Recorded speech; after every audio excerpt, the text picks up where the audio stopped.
អាដាមម៉ាំងស៊ីណេតអភិបាលខេត្តព្រះសីហនុបានថ្លែងថាតំបន់សេដ្ឋកិច្ចពិសេសក្រុងព្រះសីហនុគឺជាស្ពាននិងជាវេទិកាបង្កើតទំនាក់ទំនងឲ្យកាន់តែស៊ីជម្រៅ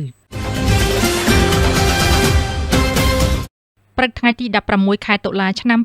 2025អាដាមម៉ាំងស៊ីណេតអភិបាលនៃគណៈអភិបាលខេត្តព្រះសីហនុនិងលោកទូសៀវកាំងប្រធានលេខាបកក្រុងអ៊ូស៊ីបានអញ្ជើញជាគណៈអធិបតីក្នុងកិច្ចប្រជុំស្តីអំពីការផ្លាស់ប្តូរកិច្ចសហប្រតិបត្តិការសេដ្ឋកិច្ចនិងពាណិជ្ជកម្មរវាងទីក្រុងអ៊ូស៊ីនិងតំបន់សេដ្ឋកិច្ចពិសេសក្រុងព្រះសីហនុដែលមានការចូលរួមពីធុរជននិងអ្នកវិនិយោគិនប្រមាណជាង80នាក់មកពី30ក្រុមហ៊ុនអាដាមម៉ាំងស៊ីណេតអភិបាលខេត្តព្រះសីហនុបានថ្លែងថាតំបន់សេដ្ឋកិច្ចពិសេសក្រុងព្រះសីហនុគឺជាស្ពាននិងជាវេទិកាបង្កើតទំនាក់ទំនងឲ្យកាន់តែស៊ីជម្រៅក្នុងការផ្លាស់ប្តូរកិច្ចសហប្រតិបត្តិការក្នុងវិស័យសេដ្ឋកិច្ចសង្គមគិច្ចឧស្សាហកម្មពាណិជ្ជកម្មទេសចរណ៍អប់រំនិងសុខាភិបាលរវាងខេត្តព្រះសីហនុនិងខេត្តជាងស៊ូទីក្រុងអ៊ូស៊ីប៉ុណ្ណោះទេប៉ុន្តែក៏សម្រាប់កិច្ចសហប្រតិបត្តិការរវាងប្រទេសទាំងពីរផងដែរម្យ៉ាងវិញទៀតសម្ដេចតេជោហ៊ុនសែនតែងតែមានប្រសាសន៍លើកឡើងថាតំបន់សេដ្ឋកិច្ចពិសេសក្រុងព្រះសីហនុគឺជាកូនដែលសម្ដេចនិងអាដាមប្រធានាធិបតីស៊ីជីនពីងជាអ្នកបង្កើតឡើងកិច្ចប្រជុំនាពេលនេះបានបង្ហាញឲ្យឃើញកាន់តែច្បាស់ពីការបន្ត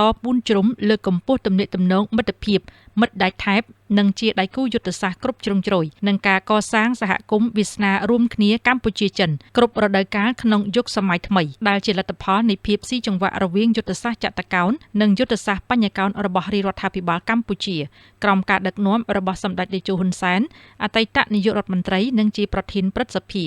នៃព្រះរាជាណាចក្រកម្ពុជានិងសម្ដេចមហាបវរធិបតីហ៊ុនម៉ាណែតនាយករដ្ឋមន្ត្រីនៃព្រះរាជាណាចក្រកម្ពុជាគំនិតផ្ដួចផ្ដើមខ្សែក្រវ៉ាត់និងផ្លូវរបស់អាដាមប្រធានាធិបតីស៊ីជីនពីង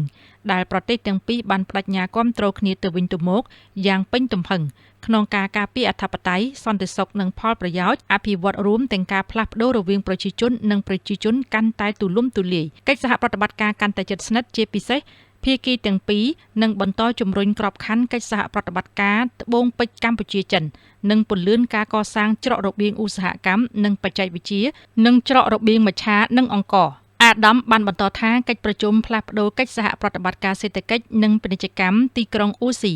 និងតំបន់សេដ្ឋកិច្ចពិសេសក្រុងព្រះសីហនុនាពេលនេះប្រព្រឹត្តទៅដោយរលូននិងប្រកបដោយផ្លែផ្កាដោយបេសកកម្មរបស់រដ្ឋបាលខេត្តព្រះសីហនុគឺ1គឺភាពជោគជ័យរបស់លោកអ្នកគឺជាភាពរីករាយរបស់យើងខ្ញុំ2សូមរួមគ្នាជាមួយរដ្ឋបាលខេត្តព្រះសីហនុឈានឆ្ពោះទៅរកភាពជោគជ័យទាំងអស់គ្នាក្នុងការផ្លាស់ប្តូរកិច្ចសហប្រតិបត្តិការក្នុងវិស័យសេដ្ឋកិច្ចសង្គមគិច្ចឧស្សាហកម្មពាណិជ្ជកម្មទេសចរណ៍អប់រំនិងសុខាភិបាលរវាងខេត្តព្រះសីហនុនិងខេត្តជាងស៊ូទទួលបានលទ្ធផលផ្លែផ្កា